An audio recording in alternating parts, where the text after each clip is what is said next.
unconscious na patient. Yun nga po. Check po muna natin yung area kung sensitive. Kung nakadapa naman po siya, dapa muna natin. Yan. Halimbawa po nakadapa po si patient. Always po muna i-check natin if meron pa siyang necessary na ang tawag dito, na damage or balik, ganyan. Minsan naman po kasi, halimbawa po, meron din naman siyang laceration sa paa, ganyan. Tapos unconscious si patient, hindi po natin siya pwedeng i-CPR agad. Kasi bumubomba nga po tayo, tapos may laceration naman po siya.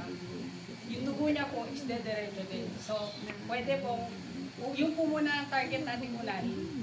Check po natin, i-assess po natin kung may mga open wounds si patient, ganyan. After po nun, pwede na, unconscious pa rin po siya, pwede na natin siyang i-assess via CPR po.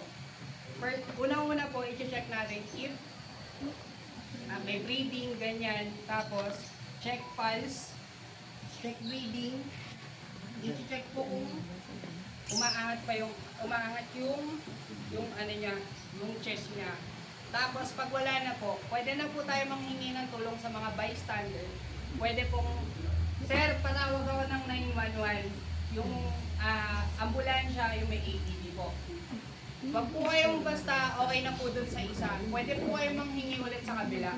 Kasi baka po nga, mamaya, umoko siya pero hindi rin tumawag.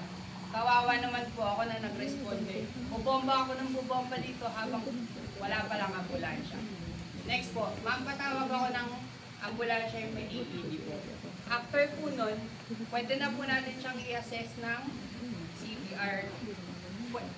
Kung meron ng, yung mga nakapalibot po na tao, pwede nyo po sabihin, sir, ako po si Bim, responder po ako, tutulungan ko po siya.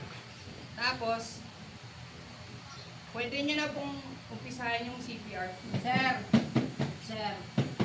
Sir, tutulungan ko kayo, kapit lang ha.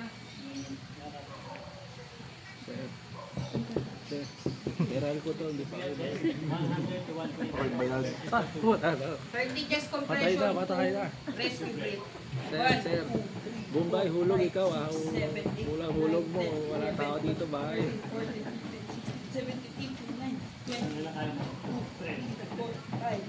7 po kayo ha. 9, 10. Hindi, ganun daw.